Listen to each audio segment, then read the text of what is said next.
Donc, ce que je vais faire et ce que je vous propose, c'est que les 10 premiers prennent place, j'ai mis les noms au hasard, donc si les 10 premières personnes peuvent s'installer, ce que je voudrais, c'est que les 5 autres prennent place juste derrière, qu'on puisse faire une première photo avec tous les représentants. Et une fois que les 5 premiers auront pris la parole, on fera un petit jeu de chaises musicales, que les 5 autres puissent se prendre place aussi en tribune. Merci beaucoup.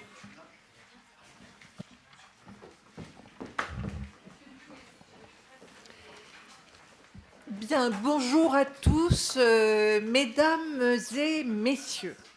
Il y a un mois, quasiment jour pour jour, nous vous annoncions la création de SOS Retraite, ce collectif qui unit des professions qui souhaitent défendre leur régime autonome et qui refusent les propositions faites par M. Delevoye d'instaurer un régime universel.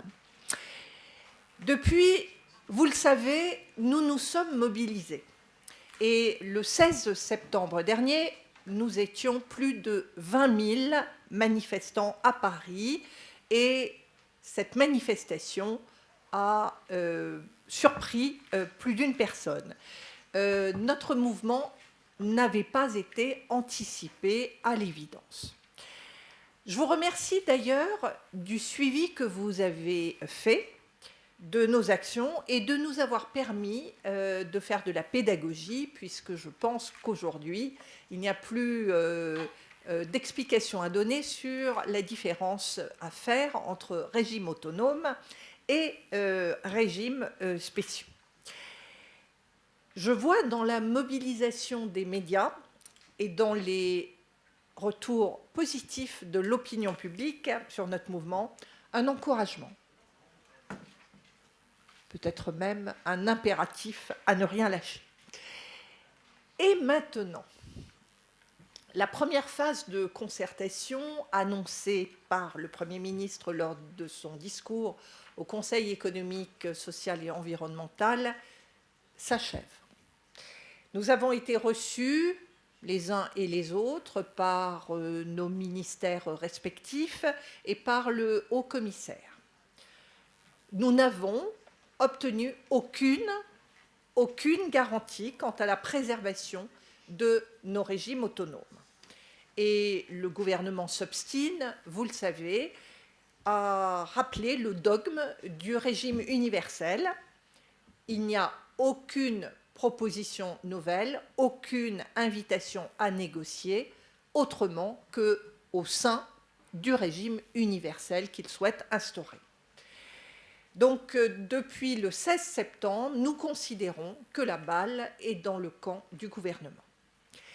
C'est la raison pour laquelle nous vous annonçons aujourd'hui que nous avons décidé ensemble de nous arrêter ensemble, en même temps, professionnels de la santé, professionnels du transport aérien et avocats, le 3 février prochain. C'est historique, c'est grave, parce que la dernière fois que nos professions ont déclenché une grève, en même temps, c'était en 1968. Alors, vous pourriez me dire, pourquoi le 3 février ? Tout d'abord parce que nous devons nous organiser. Le 3 février, les chirurgiens vont se mettre en grève. On n'arrête pas un bloc opératoire en une semaine. Même chose pour les tournées des infirmières libérales. Même chose pour les consultations d'un médecin ou même le décollage d'un avion. Deuxièmement, parce que nous ne sommes pas irresponsables. Parce que nous voulons laisser le temps au gouvernement de reprendre son dossier, d'abandonner sa position dogmatique.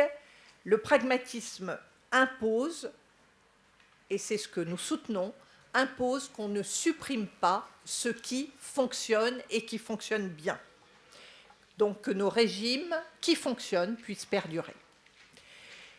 Troisième raison, parce que nous voulons profiter pleinement du débat des municipales. Ce qui est en jeu avec la réforme, c'est aussi des questions aussi fondamentales que l'accès aux droits, l'accès aux soins et plus généralement la capacité de ce pays à faire vivre et à permettre à des professionnels hyper qualifiés, hyper utiles, de poursuivre leur exercice. Un dernier mot en ce qui concerne plus particulièrement les avocats que je représente. Le haut-commissaire tient un discours de plus en plus radical concernant notre profession et de plus en plus flou sur les effets de la réforme. Vous le savez, il a commencé par dire que nos chiffres étaient faux. J'ai pris acte et je lui ai demandé ces chiffres. J'ai demandé à ce qu'il nous apporte des explications. Nous les avons réclamés, ces chiffres, nous les réclamons même, ces chiffres, depuis plus d'1 an. Nous avons renouvelé cette demande par écrit le 4 juillet. J'ai renouvelé cette demande auprès de Madame la garde des Sceaux à l'attention de Monsieur le haut-commissaire il y a une quinzaine de jours. On m'annonce des réponses. Au moment où je vous parle, je n'ai toujours aucune réponse. Depuis, le haut-commissaire a déclaré que nos chiffres étaient exacts. J'en prends acte. Mais désormais, ce sont nos arguments qui sont fallacieux. Alors, soyons clairs, si les avocats ne savent plus lire un rapport, si les médecins sont incapables d'établir un diagnostic, si les pilotes de ligne ne savent plus dessiner une trajectoire, et si demain les experts comptables, et je sais qu'ils sont nombreux à exprimer leur inquiétude et leur colère, si les experts comptables ne savent plus compter, alors oui, il est urgent d'en finir avec nos professions. Le rapport du haut-commissaire comporte peu de chiffres, beaucoup de mots. Et l'un des rares chiffres, mais c'est un chiffre que nous avons très bien retenu, l'un des rares chiffres qui apparaissent est le chiffre de 28,12% pour le premier pass. Mais sur la question des mesures pour amortir ce doublement de cotisation pour notre profession, puisqu'on passerait de 14% à 28,2%, eh bien, sur cette question, pour amortir ce doublement de cotisation, on passe aux mots qui sont les chemins de convergence. On nous dit, ne vous inquiétez pas, baisse de la CSG. Mais nous, ce que nous lisons, c'est la redéfinition de l'assiette de son calcul sans autre détail dans le rapport. Et si nous nous livrons à des simulations, nous constatons que nous ne corrigeons qu'à la marge la substantielle augmentation. C'est pareil pour les réserves. Rappelons qu'il ne faut pas utiliser le terme de réserve, nous parlons de provision et ce n'est pas neutre. Les provisions sont affectées pour garantir le paiement des pensions. Or, le président de la République à Rodez nous indique qu'elles sont protégées constitutionnellement.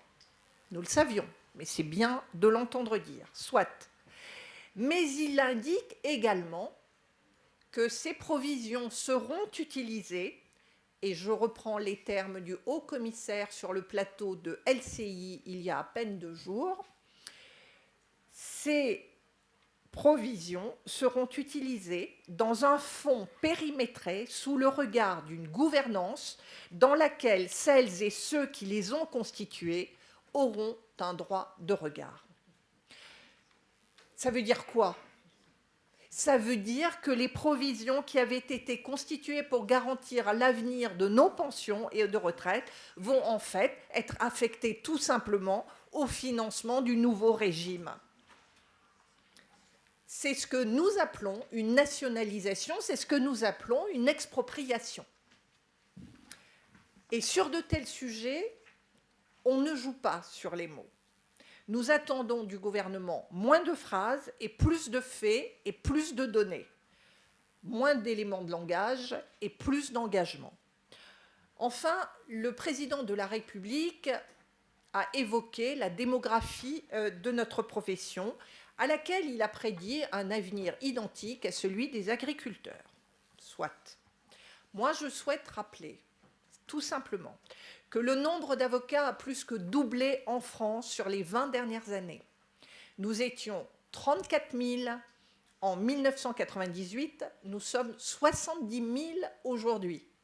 Et cette croissance, elle continue, elle s'accélère même.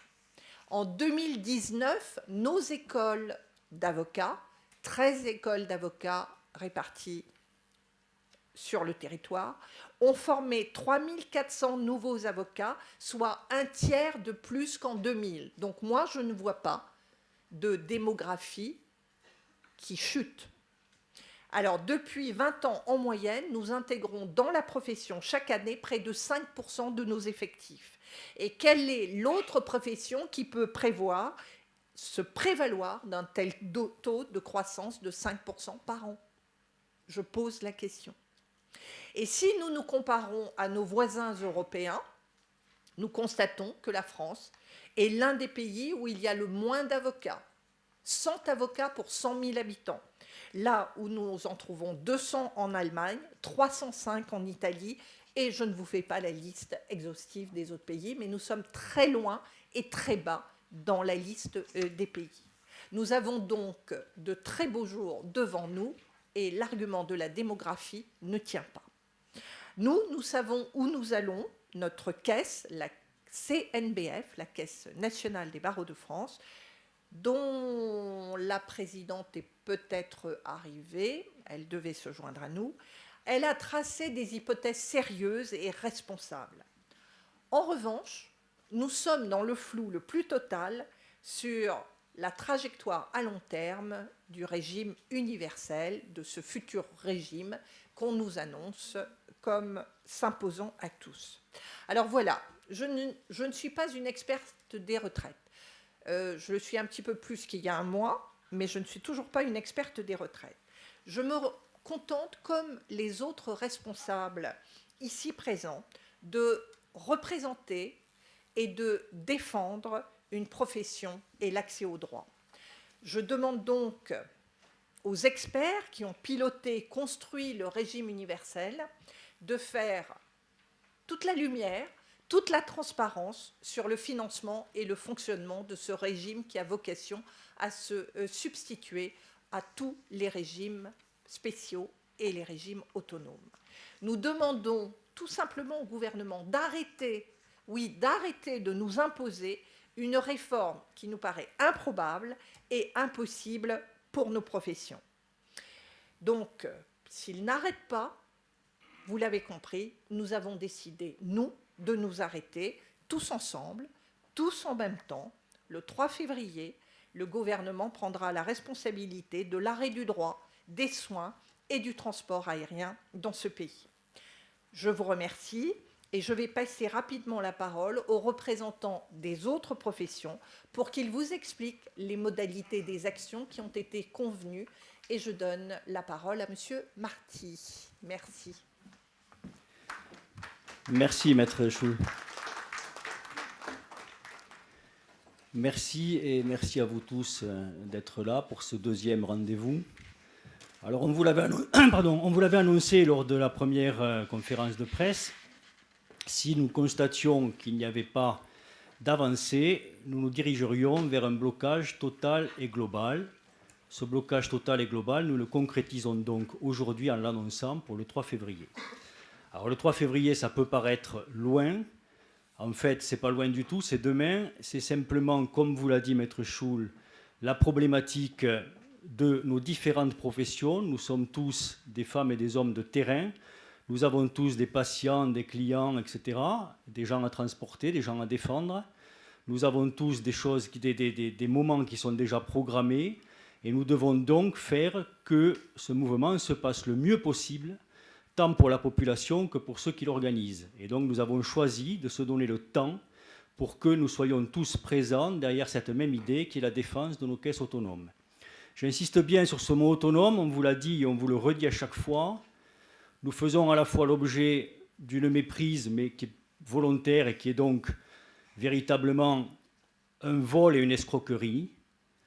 On nous compare à des régimes spéciaux, nous ne sommes pas des régimes spéciaux. Nous avons des caisses autonomes et nous ne sommes pas concernés par cette réforme.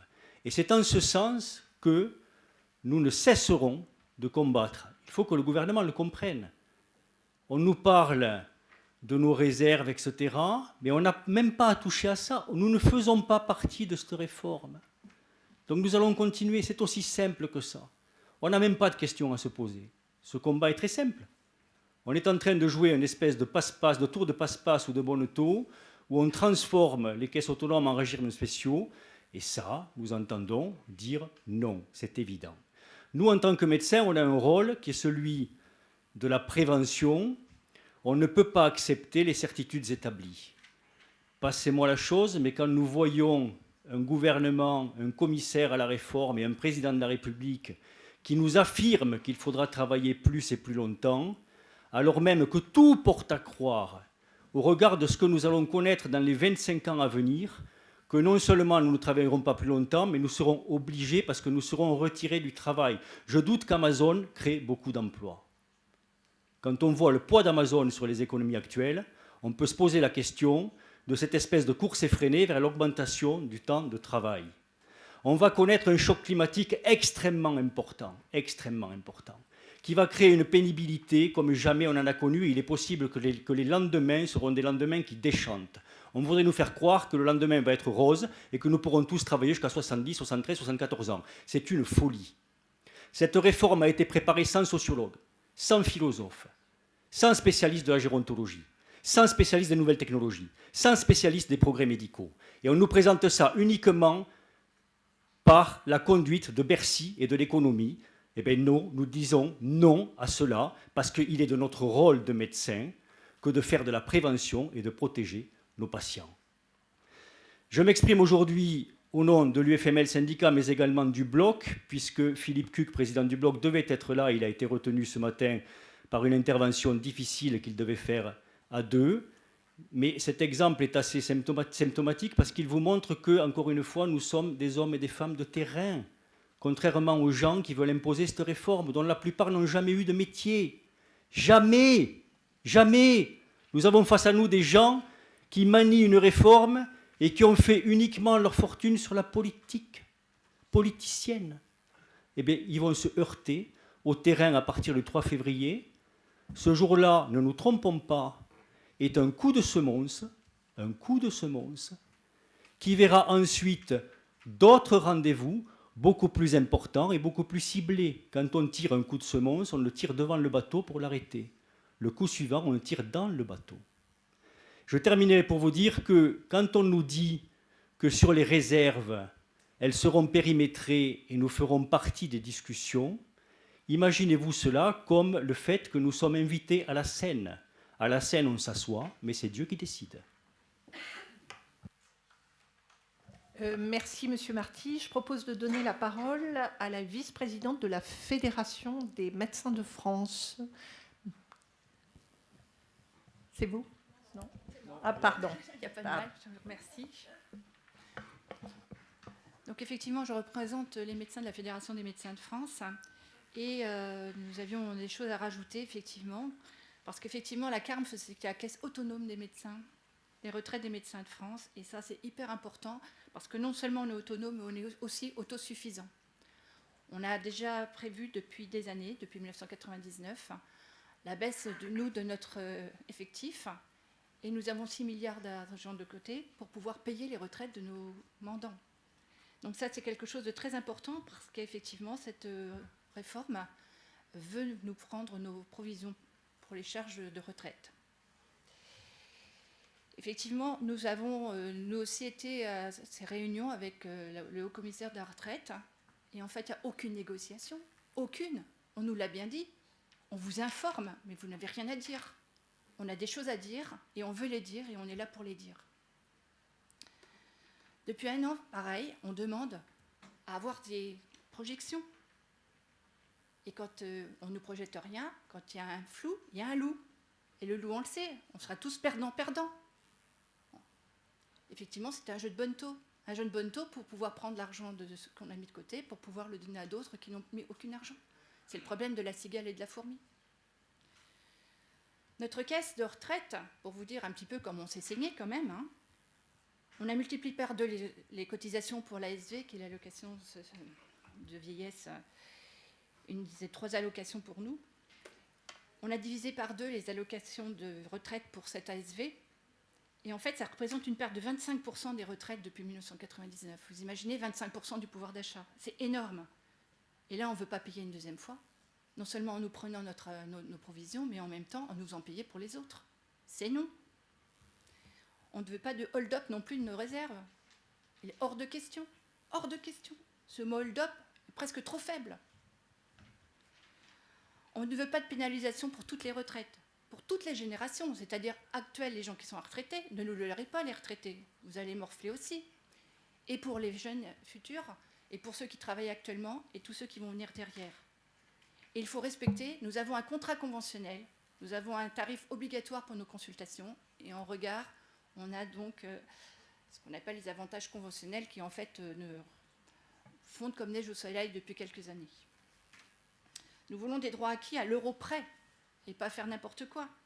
Quand vous voyez qu'actuellement, avec nous aussi, notre caisse de retraite a fait les calculs, tout comme nous, hein, et pour moins d'impasse, on est à moins 38% de retraite. Moins 38%. Et pour ceux qui seront à plus d'impasse, à moins de 30%.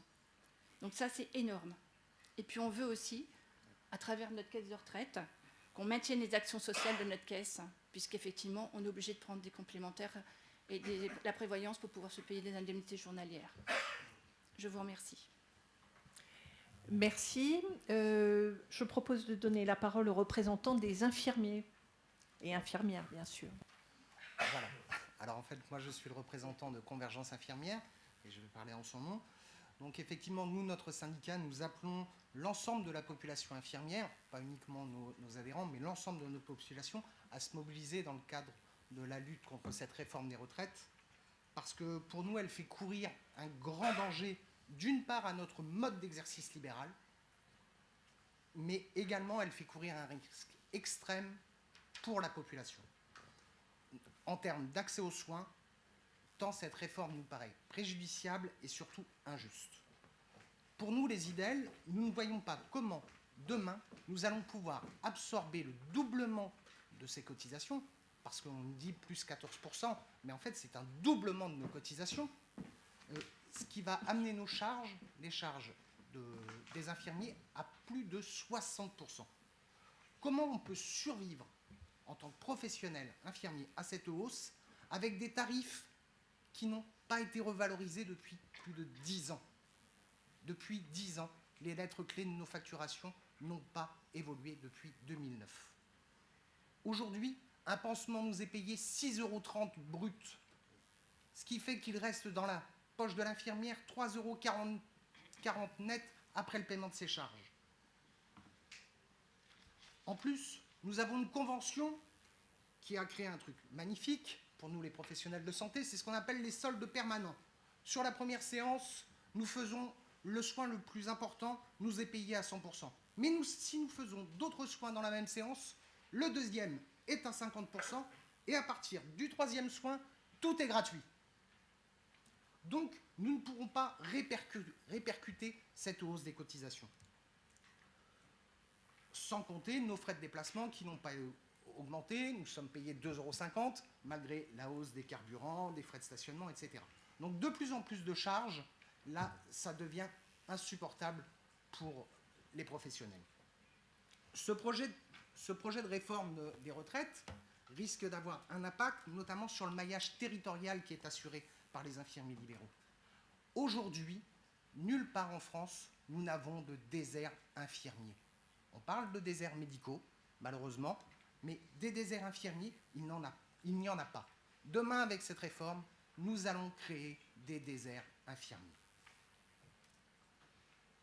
Avec cette réforme, pour nous, Macron, ça rime avec disparition. Disparition des infirmières, disparition des soins de proximité et disparition des soins quotidiens. Alors qu'aujourd'hui, nos professions, toutes nos professions ici, les régimes autonomes, nous avons prouvé la rigueur dans la gestion de nos caisses. Nous avons constitué des réserves suffisantes pour répondre à nos obligations pour nos bénéficiaires. Et également, nous participons au Fonds de solidarité sur la retraite qui bénéficient au régime général. Le gouvernement, il cherche à reprendre en main notre choix assumé de l'exercice libéral. Nous avons fait ce choix en étatisant notre système de retraite et en brandissant le spectre de la démographie professionnelle en décroissance. Il cherche à nous protéger à notre corps défendant. Sauf que nous disons, nous, assumez vos choix et faites preuve de cohérence. Demain, les besoins de santé vont aller en s'accroissant. Ils seront de plus en plus importants. Ce qui mécaniquement entraînera, en tous les cas pour les professionnels de santé, une hausse du nombre des professionnels.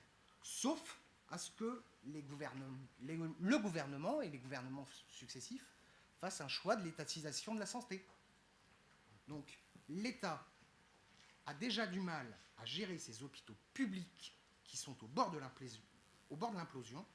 Donc nous pensons qu'il serait vraiment dangereux qu'il veuille régimenter nos professions. Pour nous, les libéraux, retraite réformée, c'est patient en danger. Merci. Peggy, je crois que vous avez participé à l'émission LCI. Vous pouvez peut-être compléter, réagir. Oui, alors moi j'interviens au nom d'Unidel, qui est un collectif d'infirmiers libéraux apolitiques qui s'est créé le 15 septembre suite à la publication d'un rapport de la Cour des comptes qui mettait à mal notre profession, qui pourtant souffre depuis plusieurs années et est plutôt en recherche de reconnaissance. Nous ne manifestons jamais. Les infirmiers ne descendent jamais dans la rue. Les infirmiers ne sont d'ailleurs, je crois, pas assez offensifs, mais là, nous avons décidé de l'être. Et nous ferons partie donc du mouvement du 3 février qui appelle à l'arrêt des soins. Je ne vais pas répéter tout ce que mon confrère vous a dit. Effectivement, chez nous, c'est Black Friday tous les jours. Donc il va être difficile de pouvoir absorber une telle hausse de cotisation. Et puisqu'on a vu en plus qu'elle entraînait une baisse de nos revenus, qu'elle allait entraîner une baisse de nos revenus de 6% environ. Donc une baisse de notre reste à vivre qui n'est déjà pas très élevée après un abattement, si la réforme passe, de 60%. Ce reste à vivre nous permet aussi de souscrire à des assurances privées qui nous permettent d'obtenir une retraite meilleure et une protection aussi sociale meilleure. Comment va-t-on faire pour pouvoir, par exemple, continuer à souscrire à ces assurances privées ? Il faut savoir qu'un infirmier libéral a une carence de 90 jours en cas de maladie. Et il ne sera payé qu'au bout du 91e jour de maladie. Alors autant vous dire que nous ne sommes jamais malades, même si nous passons notre vie au lit des patients et à prendre soin d'eux. Ces assurances sont chères. Nous n'allons plus pouvoir y faire face si cette réforme passe. Donc effectivement, nous appelons l'ensemble des infirmiers libéraux à arrêter les soins le 3 février et nous ne trouvons strictement aucune réponse dans toutes les questions que nous nous posons.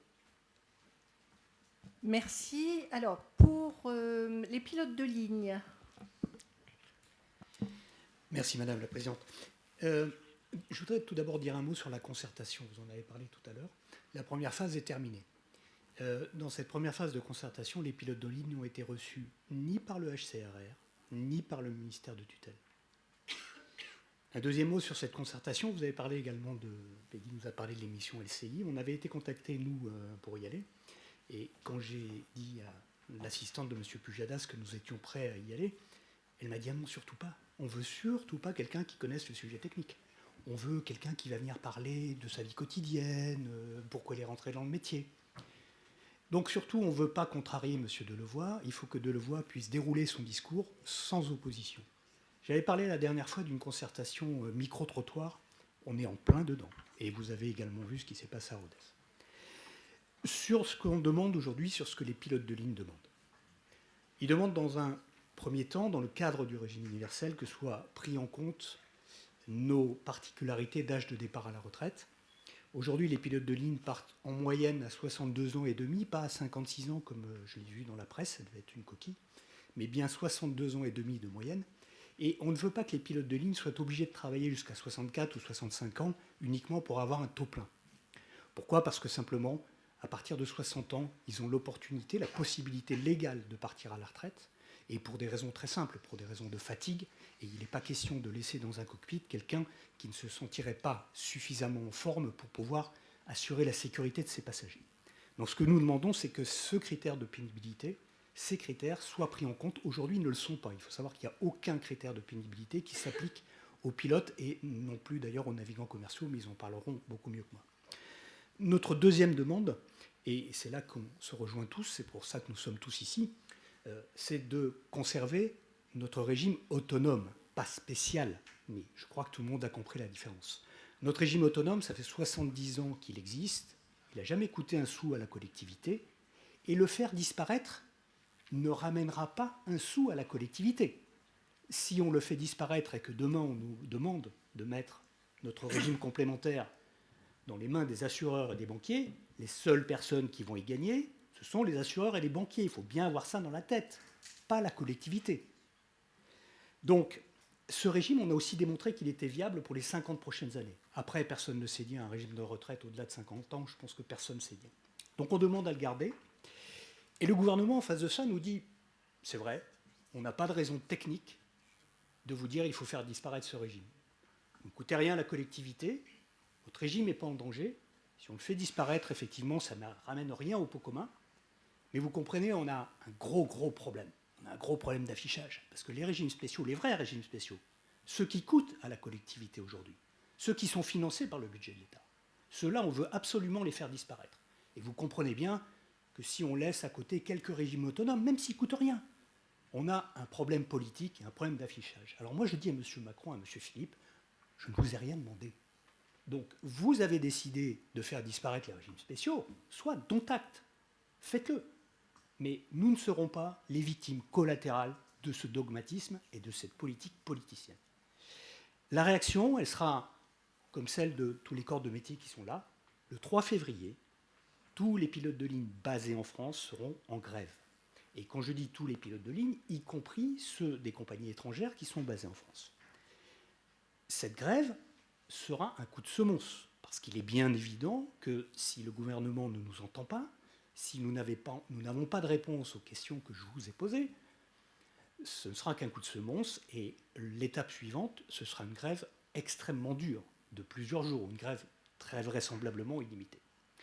Donc, rendez-vous le 3 février, mais j'espère que d'ici là, effectivement, d'abord le dialogue sera engagé, ce qui n'est pas le cas aujourd'hui avec nous, et qu'ensuite on aura des solutions acceptables qui nous seront proposées. Merci. Pour le personnel navigant, à présent. Bonjour à tous. Je m'appelle Joachim et je suis steward, et je représente donc les hôtesses de l'air et les stewards. La semaine dernière encore, un passager russe fortement alcoolisé qui mettait en danger la sécurité d'un vol transatlantique a été menotté et maîtrisé par 3 hôtesses. Question. Que se serait-il passé si elles avaient toutes eu 64 ans ? AF 358, Toronto. Sortie de piste. L'intégralité des 297 passagers ont été sauvés, évacués en 2 minutes par un équipage de 10 hôtesses et stewards. Et ce, alors que l'avion était en feu. Question. Que se serait-il passé si ces hôtesses et stewards avaient eu 64 ans ? Combien de décès aurait-on eu à déplorer ? Alors oui, notre métier, il a des spécificités que le bon sens nous impose de prendre en compte. Et ce n'est pas pour rien que nous sommes régis non seulement par le Code du travail, mais également par le Code du transport, et que pour exercer notre profession, nous sommes assujettis à une aptitude physique et mentale. Ces spécificités, vous les retrouvez d'une différente manière ici, dans ce collectif, où toutes les professions qui sont rassemblées ici sont là pour dire que non, non, la diversité, ce n'est pas un gros mot. Et il est hors de question de sacrifier nos carrières, nos pensions, également nos systèmes de prévoyance, et ce au profit du budget général de l'État, des assureurs, des banques, des fonds de pension, et ce au prétexte fallacieux de justice sociale. Nous, les hôtesses de l'air et les stewards, nous cotisons à un régime général autonome, autofinancé, et ce, pour des cotisations au total de 41%. Et ceci afin de financer tout simplement la totalité de nos spécificités. Ce régime, comme l'a dit mon collègue tout à l'heure, n'a jamais coûté un centime à l'État, et nous considérons que ce salaire différé ainsi que nos réserves, 5 milliards d'euros pour les personnels navigants, ne peut pas être capté, racketté par l'État. Alors après presque un an de concertation avec le Haut Commissariat, concertation stérile, nous attendons désormais impatiemment la seconde phase de concertation, et avec des vraies discussions, et ce en vue d'une part de maintenir notre régime autonome, légal, obligatoire, par répartition et non par capitalisation. Nous voulons maintenir nos carrières en adéquation avec la pénibilité et les contraintes de ce métier. Et puis nous voulons tout simplement maintenir un niveau de pension décent. C'est pourquoi aujourd'hui nous appelons l'ensemble des PNC basés en France à cesser le travail le 3 février prochain, afin de démontrer toute la détermination que nous avons. Merci. Bien, pour les kinésithérapeutes, s'il vous plaît.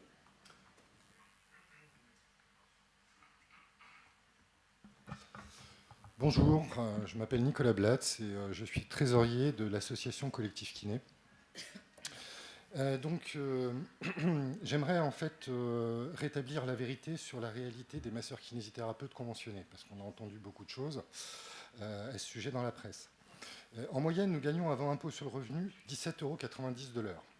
Pas d'abattement fiscal, 54 heures de travail par semaine, pas de congés payés, 3 semaines de vacances par an entièrement à nos frais, aucune protection sociale du travail, pas d'assurance chômage, aucune indemnisation en cas d'arrêt maladie de moins de 90 jours, le patrimoine personnel comme garantie bancaire et impossibilité de fixer nos tarifs, pas d'indexation sur l'inflation et perte de 27% du pouvoir d'achat depuis 20 ans.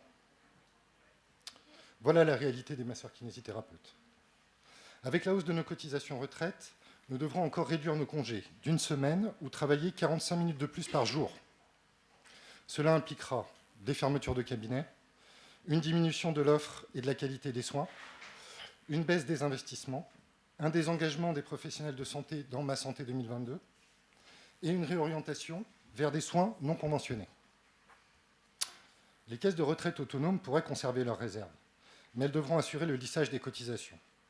En clair, les économies prévues pour payer les pensions serviront à payer les cotisations. Donc c'est mettre subtilement les réserves sous tutelle de l'État. Nous regrettons profondément ce nivellement par le bas, alors que le gouvernement devrait plutôt nous féliciter pour notre gestion remarquable. S'il est tellement convaincu des qualités et des performances du système proposé, pourquoi ne donnerait-il pas le choix aux professionnels en mettant ainsi en concurrence le régime autonome actuel et le régime universel? Mais non. Quant à la chute de notre démographie, parce que nous aussi on nous en parle, alors l'adresse dit que on sera trop de kinés en 2040, alors que l'âge des papy boomers avoisinera à peu près les 90 ans. Moi, ça fait à peu près 50% de ma patientèle. Alors, à moins d'une volonté gouvernementale de faire baisser notre démographie, je ne vois pas là. C'est pourquoi la détermination de l'association Collectif Kiné est sans appel, non à l'étatisation de nos retraites, et conservons nos régimes autonomes. Donc le 3 février, nos cabinets seront fermés, et ce n'est qu'un début. Merci pour votre attention. Alors, pour les orthophonistes.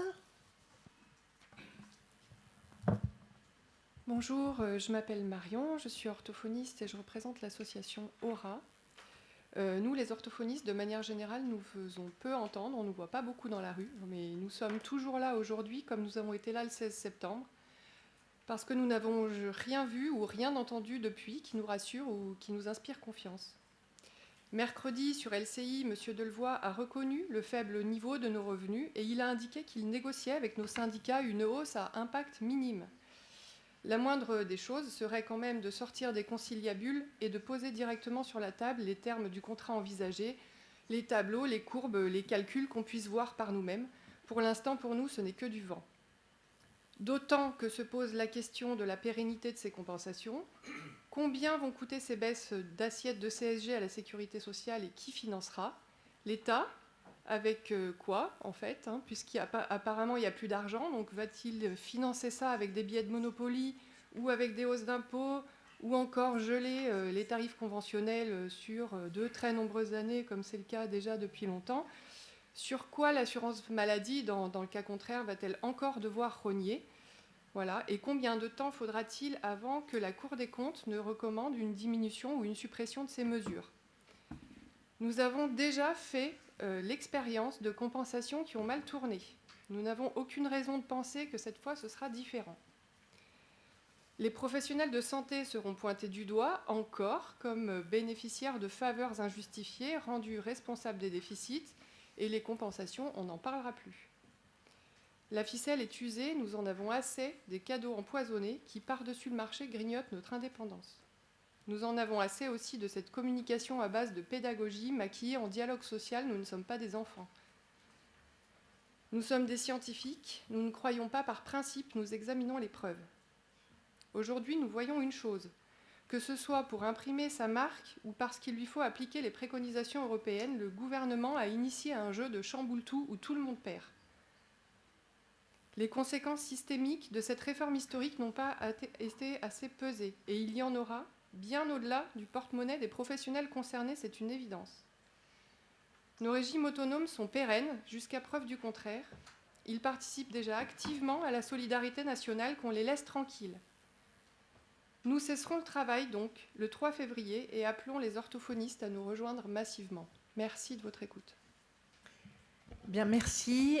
On m'indique qu'il y a des demandes de questions dans la salle. Ce que je propose, puisque tout le monde n'a pas parlé, il nous reste 5 personnes.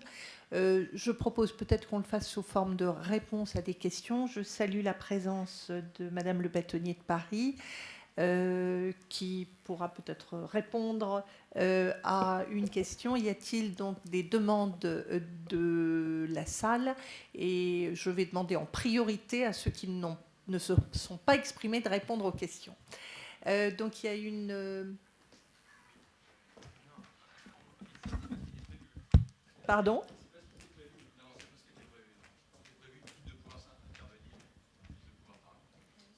Bon, d'accord.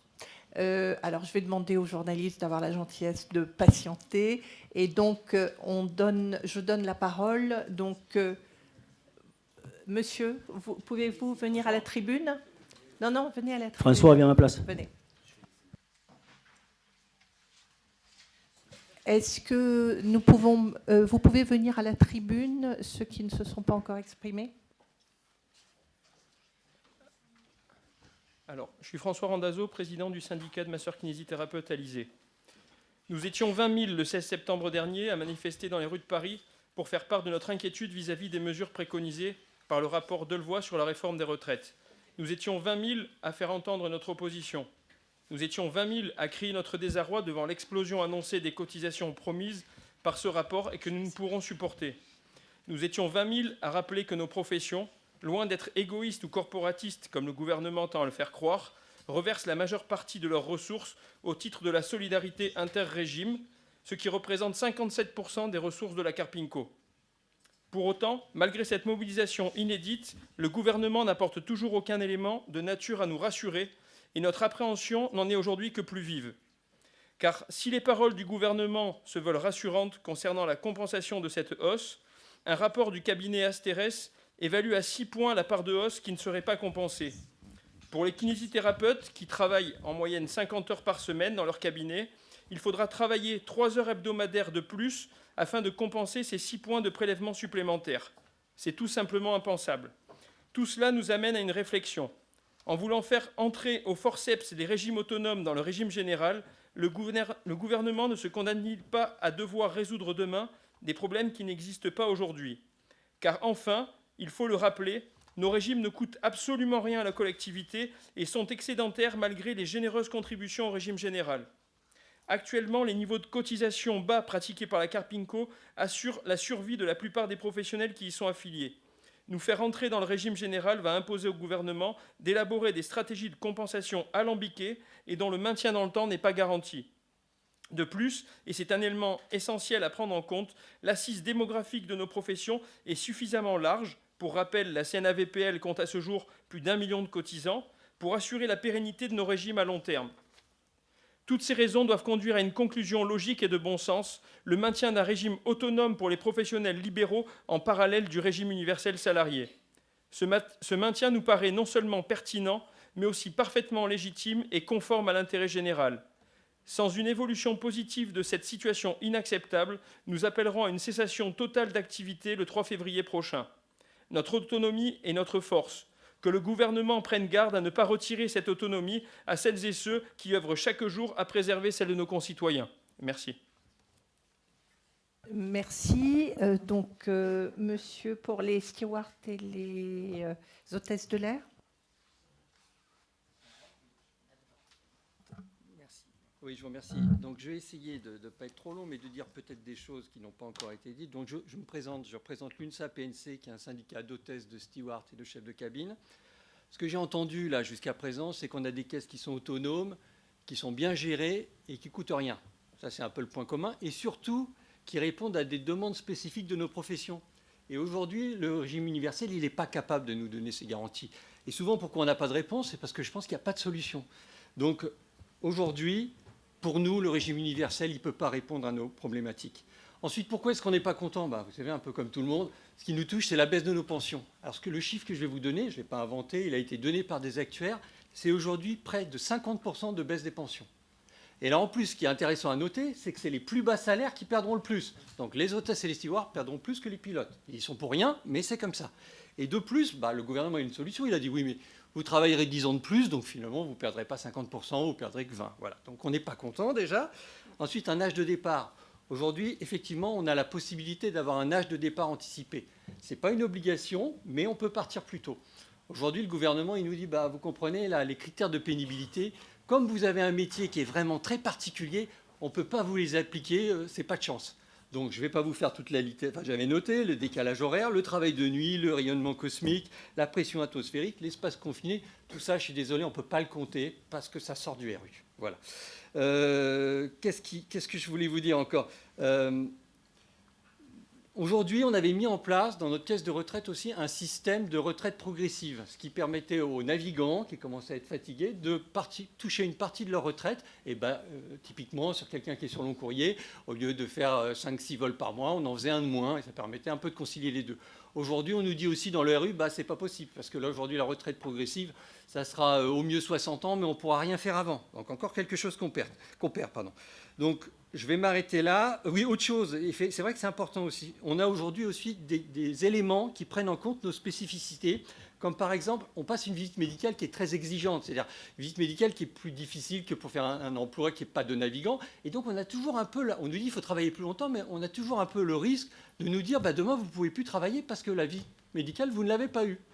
Et aujourd'hui, dans la caisse de retraite, pour les gens qui sont en inaptitude définitive, on a la possibilité de les aider à partir à la retraite également plus longtemps. C'est pour vous dire que cette caisse, elle répond vraiment à nos attentes. Et c'est pour ça que les hôtesses et les stewards refusent la disparition de leur caisse de retraite. Et c'est pour ça que l'UNSA-PNC appelle l'ensemble des hôtesses et stewards à la grève le 3 février avec l'ensemble des organisations. Voilà, merci. Merci. Pour les pilotes de ligne, DC. Alors, c'est vrai qu'il y a des populations qu'on n'a pas l'habitude de voir dans la rue. Donc, le 3 février, vous aurez également l'intégralité des pilotes d'essai de toute l'industrie, c'est-à-dire Airbus, Dassault, ATR. Vous aurez également la sécurité civile, les pilotes de Canadair, de Tracker, les hélicoptères, le secours en montagne. Vous aurez également l'intégralité du transport public hélicoptère. Ce sont tous les gens que j'ai l'honneur de représenter. Mon nom est Philippe Perrin et donc je représente tous ces gens-là. Il est important dans notre communication d'être clair car je rejoins Yves Déhé, nous sommes dans une tentative de désinformation du gouvernement sur notamment donc l'utilisation des réserves. Un autre argument que je voudrais donner, si vous avez écouté l'émission sur LCI, le haut-commissaire nous dit mais de toute façon, on prend vos réserves, mais on va garantir vos retraites. Monsieur le commissaire, c'est de la répartition. On vous amène des actifs, on vous amène des retraités. Nos actifs payent pour nos retraités. Vos régimes spéciaux, vous n'amenez pas de réserve et pourtant, on paiera pour vos retraités. Donc, c'est vraiment de l'escroquerie et il va falloir communiquer et expliquer aux gens que l'intégralité du discours aujourd'hui du commissaire tend à nous décrédibiliser et en fait à donc masquer la problématique. On est d'accord pour dire que c'est du vol. Dans nos populations, n'imaginez pas qu'on ait des très hauts salaires partout. Je représente, si un jour vous avez le malheur d'être secouru par un hélicoptère du SAMU, regardez la personne qui est en place droite, elle gagne 1 500 € par mois. Et cette personne, comme les PNC, voit ses cotisations baisser d'un tiers, 30%. Et alors non seulement on prend les réserves et donc les retraites vont avoir un abattement forfaitaire de 25%, mais en plus, tout ce qui avait été construit dans le temps depuis la Seconde Guerre mondiale, et ça a été dit par d'autres acteurs et qui était propre au métier, alors cela est déconstruit. Imaginez, on avait la capacité de surcotiser pour éviter qu'un pilote à 64 ans chez Airbus fasse des décrochages au-dessus de vos têtes, ou qu'un pilote d'hélicoptère en montagne vienne vous chercher à 64 ans avec la barbe longue en ultime secours. Eh bien, on nous interdit tout bonnement de surcotiser pour payer ses retraites. A l'inverse, page 64 du rapport de Levoy, vous verrez que le gouvernement va s'autoriser une surcotisation pour payer des retraites outrancières à des gens qui vont pouvoir partir dans la fonction publique à 52 ans pour les contrôleurs au sol ou à 57 ans pour les pompiers. Donc vous avez des scénarios où vous avez un pilote d'essai accroché à son volant à 64 ans, contrôlé par un type au sol à 52 qui va pouvoir partir avec une surcotisation payée par nos retraites. On perd 25% de rendement, on nous enlève 25% de droits. Dans nos droits, il y a des choses critiques auxquelles on tient énormément. On a une cotisation assurantielle. C'est-à-dire qu'en cas de décès, vous avez connu l'accident malheureux du tracker cet été, eh bien l'épouse du pilote a touché de façon immédiate une pension de réversion totale. On nous enlève ce privilège, qui n'est même pas un privilège, qui est simplement un acte de bon sens. Donc on a les mêmes chiffres que l'intégralité des gens. Alors certains doivent payer 2 fois plus de cotisations. Nous, on aura 2 fois moins de retraite. Et donc, tous nos personnels ne seront pas en activité le 3 février. Merci de votre attention. SNPNAC, SN, Syndicat national des personnels navigants de l'aviation, de l'aéronautique civile. Dans la pratique, le transport public avion est représenté par le SNPL. Nous représentons plus ce que j'appellerais les métiers à risque. Encore une fois, les pilotes d'essai, la sécurité civile dans son intégralité. Il faut savoir que dans nos métiers, on est syndiqué à 60%. La sécurité civile, les Canadair, à 80 ou 90%. Merci de votre attention. Merci, vous étiez très présent le 16 septembre dernier. Et on vous a remarqué. Dans toute la suite du mouvement. Merci. Pour donc, le personnel navigant commercial, voilà, on est dans la nuance. Bonjour, donc je suis Stéphanie, je représente les hôtesses et stewards pour le SNPNC, Syndicat national du personnel navigant commercial. Donc je ne vais pas peut-être m'étendre tôt, puisque déjà mon collègue a pas mal donné les raisons et toutes les spécificités de notre métier qui vont être impactées par le régime universel. Pour nous, ce qu'on veut nous imposer, comme il disait, c'est que ça va être désastreux pour les PNC. Moi, je voulais surtout parler de l'âge de départ. Nous avions un âge de départ anticipé dû à la pénibilité de notre métier. Et demain, cette pénibilité n'est plus reconnue. Il faut savoir que, comme disait Franck, effectivement, les décalages horaires, le travail de nuit, les rayonnements cosmiques, tout ça ne sera pas pris en compte dans le dispositif de pénibilité du gouvernement. Donc, nous ne pourrons pas prétendre donc, à un départ anticipé demain. Il faut savoir aussi, pour répéter ce que disait Franck, que nous sommes soumis à une visite médicale drastique. Donc, il va sans dire qu'à 60 ans passés, il est plus compliqué d'avoir une aptitude physique et mentale pour pouvoir exercer notre métier. Par ailleurs, nous avons également une baisse de moitié de nos pensions, une perte de nos protections spécifiques. Donc tout cela, mais je ne vais pas revenir dessus parce que je pense que peut-être vous aurez des questions, nous ne pouvons pas l'accepter. Donc nous rejoindrons aussi le mouvement, nous, SNPNC, le 3 février. Nous serons donc tous en grève pour cette journée de mobilisation. Merci. Madame Le Bâtonnier de Paris. Oui, je crois qu'on ne va pas revenir dans les détails. Toutes les raisons vous ont été très clairement exposées. Moi, ce que je souhaiterais rappeler, c'est tout simplement que notre cause est juste et que l'opinion publique l'a bien compris. Nous sommes aujourd'hui approchés par l'ensemble des membres de l'opinion publique qui nous disent effectivement, c'est juste impensable. À se demander même si avaient été identifiés des régimes autonomes par rapport aux régimes spéciaux. Ce qui arrive est extrêmement grave pour les professionnels libéraux. Je me permets d'insister sur ce point. Nous sommes véritablement sur la notion de profession libérale, l'entrepreneuriat et l'indépendance. Nous n'avons jamais rien demandé à personne, cela a été rappelé. Nous n'entendons rien demander à personne. Nous sommes entièrement solidaires, et notamment à l'égard des femmes en ce qui concerne les avocats, puisque nous avons là aussi entièrement mis en place des solutions de façon à ce que tous et que les femmes n'aient pas à redouter les congés maternité, etc. Il y a quelques jours, je rencontrais des jeunes qui ont quitté la profession sur les motifs, et notamment celui qui venait en deuxième, sachez-le, c'était déjà le poids des charges. Nos professions ne pourront pas supporter un poids de charges augmenté encore davantage, étant rappelé que nous payons 100% de nos cotisations et qu'on ne peut pas confondre avec des cotisations qui sont prises en charge à 60% par des employeurs. Voilà. Donc notre mobilisation, vous l'avez compris, va se renforcer. Nous savons tous que le gouvernement veut jouer la montre et nous n'entendons pas attendre le mois d'avril pour avoir une réforme couperet. Ce sera hors de question. La mobilisation est totale.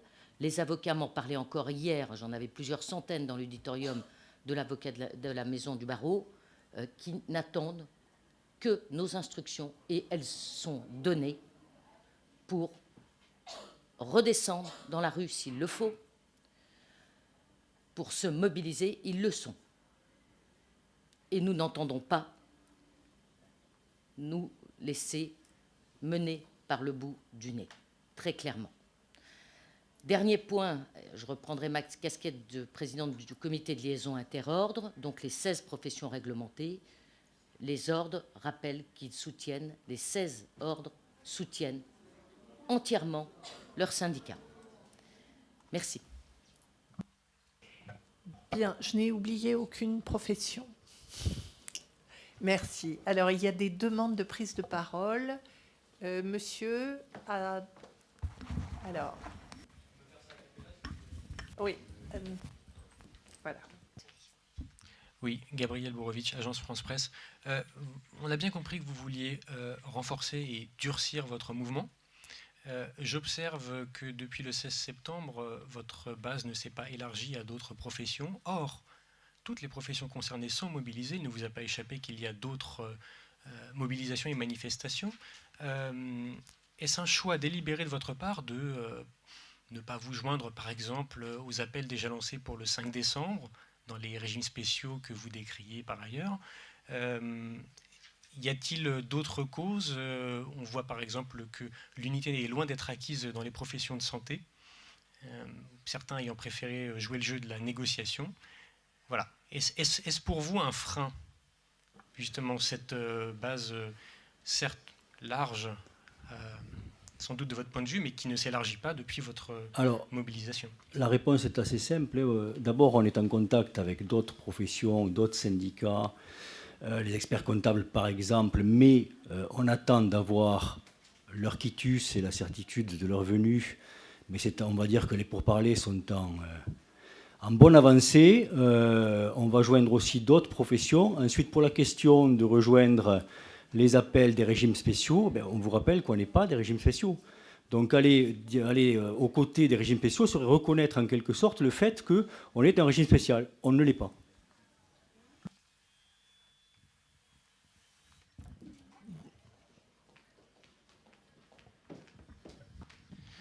Bonjour, Jean Serra, je suis navigant retraité.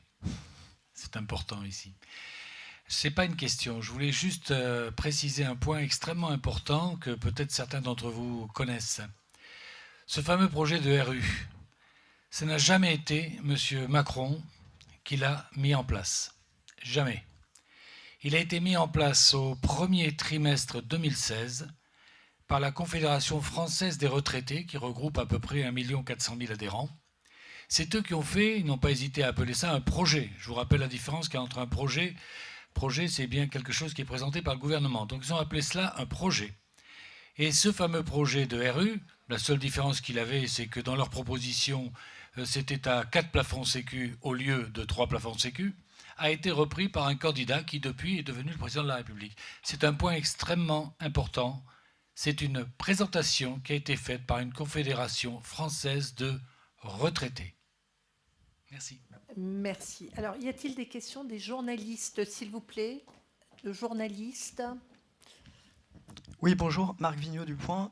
Vous avez dit dans votre introduction que vous étiez sur le point où on vous avait promis des chiffres que vous n'avez pas obtenus sur les compensations. Il me semble avoir entendu M. Delevoye dire sur LCI l'autre jour, en particulier pour les avocats, parce que c'est difficile de traiter toutes les professions qui sont représentées ici, que l'écart final de charge ne serait limité à 1 ou 1,5 de...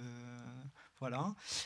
Donc, pourquoi annoncer cette grève maintenant sans attendre que le gouvernement fasse la lumière sur un projet effectivement qui met longtemps à venir, mais où il semble dire qu'il va y avoir des compensations et qu'il n'y aura évidemment pas de doublement des charges?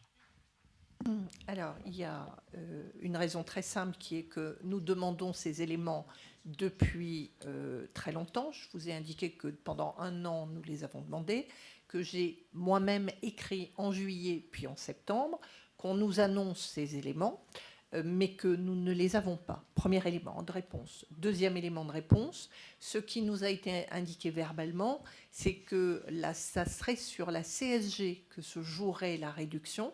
La CSG ne peut pas se confondre avec le régime. La CSG, c'est quelque chose qui peut être détricoté demain par Bercy à n'importe quel moment. Ça ne peut pas être une garantie à long terme. Et troisièmement, de toute façon, ce qui est annoncé, qui sont les 4 points CSG, ne sont certainement pas suffisants puisque le delta reste extrêmement important.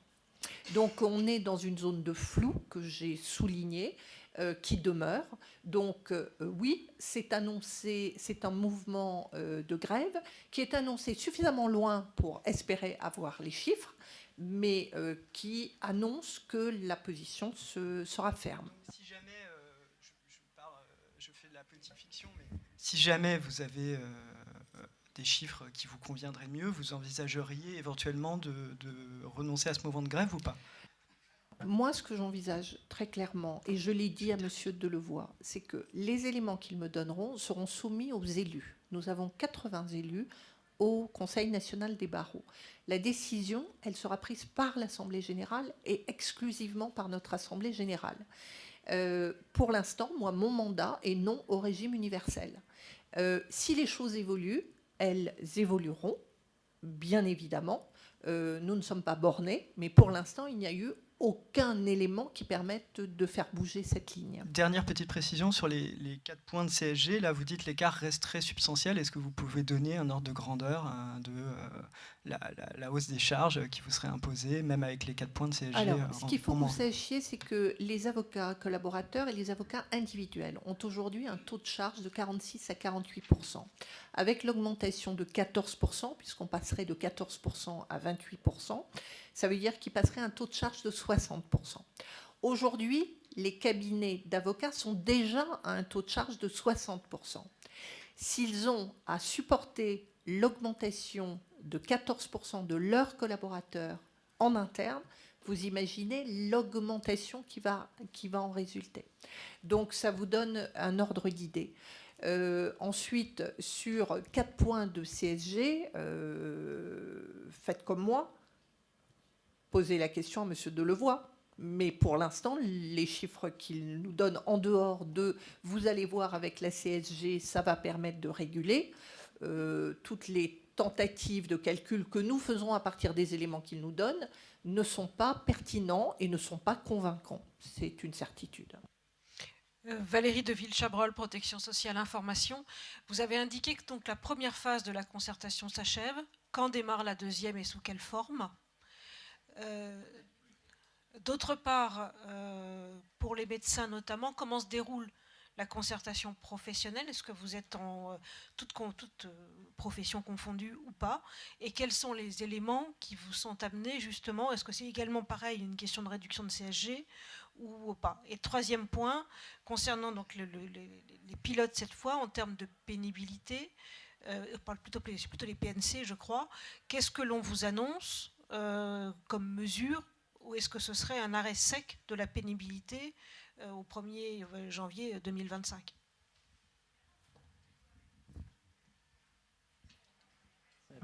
Oui, quand commencerait la deuxième phase de concertation? Alors moi, je parle que pour les avocats. Nous avons une réunion qui avait été fixée il y a une quinzaine de jours. Enfin, nous avons une première réunion qui a eu lieu le 3 ou 4 septembre. Il y a eu une deuxième réunion qui a été fixée, qui a été annulée à la demande de nos interlocuteurs et qui est reportée au 23 octobre. Donc pour nous, la prochaine rencontre est le 23 octobre et nous espérons, avant cette date, avoir les chiffres qui nous sont annoncés. Voilà, sur la deuxième question, je passe la parole. Pardon. Oui. Donc pour les médecins et autres professionnels de santé, en fait, il n'y a jamais eu de concertation. On nous l'a dit dès le départ, on vous informe, mais vous n'avez aucune négociation à faire, simplement des informations. Donc ça a duré pendant 1 an. Nous aussi, ce que je vous ai dit, on a posé plein de questions pour obtenir des chiffres, des propositions. On n'a rien eu. Donc le mot concertation ne peut pas être employé parce qu'en fait, il n'y en a pas. Nous avons une réunion la semaine prochaine au ministère de la Santé où tous les professionnels de santé seront représentés et on demande un représentant par syndicat, mais en fait, ça va être tout à fait l'explication globale, mais en même temps, on ne va nous faire aucune proposition dans l'immédiat. On va refaire des réunions. Et pour vous dire comme quoi... scinder, diviser, c'est pour mieux régner. C'est qu'en fait, à chaque fois qu'on a des réunions concernant cette réforme, on nous a scindés. Il y avait les professionnels médicaux, les dentaires et les pharmaciens qui étaient d'un côté, et les paramédicaux et les sages-femmes de l'autre. Et en fait, on ne nous disait pas du tout la même chose, et c'était quand même quelque chose qui était difficile à entendre. Voilà. Donc, effectivement... le mot concertation n'existe pas et n'a jamais existé. Juste pour renchérir à ce que vient de nous dire Corinne Le Sauder, je rappelle que nos caisses complémentaires étaient au départ dans cette négociation, ou dite négociation, puisque comme elle le dit, c'était des explications. Dès l'instant où elles ont montré le danger de la réforme, on les a purement et simplement évincées des discussions. C'est-à-dire que les caisses complémentaires ont été mises au dehors des discussions. Voilà le type de concertation de ce gouvernement dans cette réforme. Sur la troisième question. Oui, on avait une question sur la pénibilité. Demain, la pénibilité dans le cadre du dispositif donc de pénibilité du gouvernement permet de gagner 2 ans en fait, avant le départ prévu à 64 ans. Donc un départ prévu à 62 ans. Nous, donc hôtesse et steward, nous ne sommes pas actuellement dans les critères de pénibilité. Il y a 6 critères, je ne les ai plus tous en tête. Éventuellement, on aurait peut-être le critère des nuits à bord, mais on a sollicité plusieurs fois le gouvernement et puis les compagnies également pour essayer justement de trouver un accord pour faire rentrer notre métier dans la pénibilité. Voilà. Et notre âge de retraite anticipé donc était dû à cette pénibilité qu'on avait négociée fut un temps. Bien, on peut prendre encore une question, s'il vous plaît. Allez, 2 questions. Juste pour préciser une chose pour les professionnels de santé, il a été prévu donc une compensation par la CSG, mais aussi par l'ASV, qui est l'avantage social vieillesse, qui est un avantage conventionnel. La seule blague dans l'histoire, c'est que M. Revel, le directeur de la CNAM, a lui précisé que pour lui, l'ASV n'aurait aucune augmentation.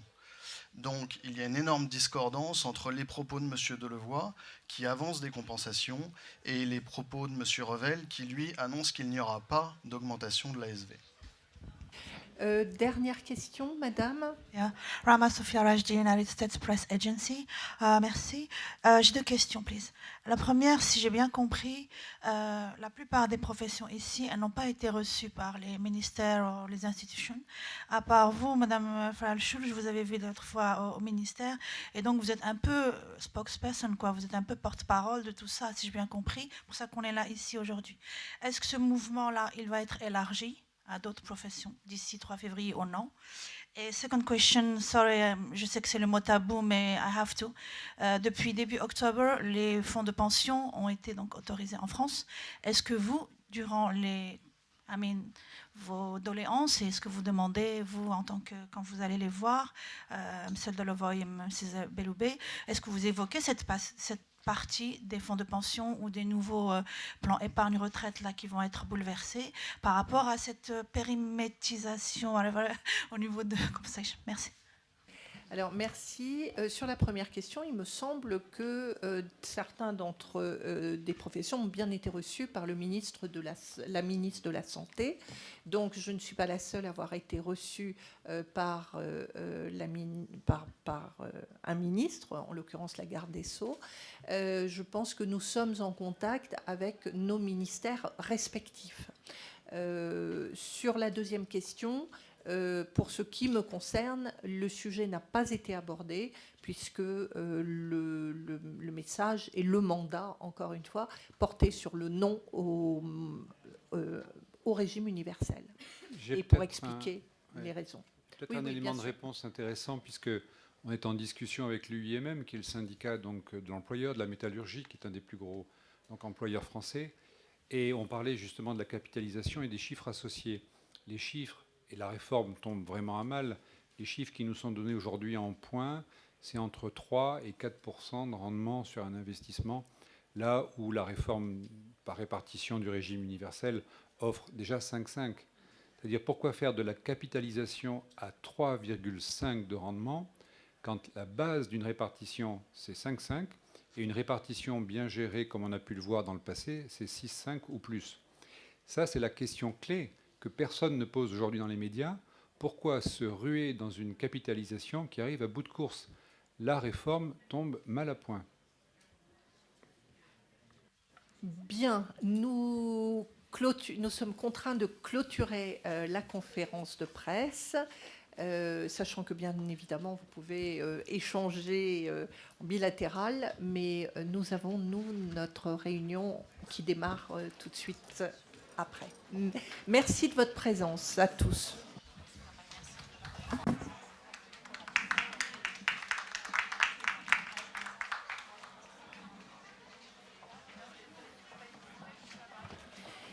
Et si certains ici souhaitent faire des interviews, le premier étage va être libéré pour que vous puissiez les faire dans le calme.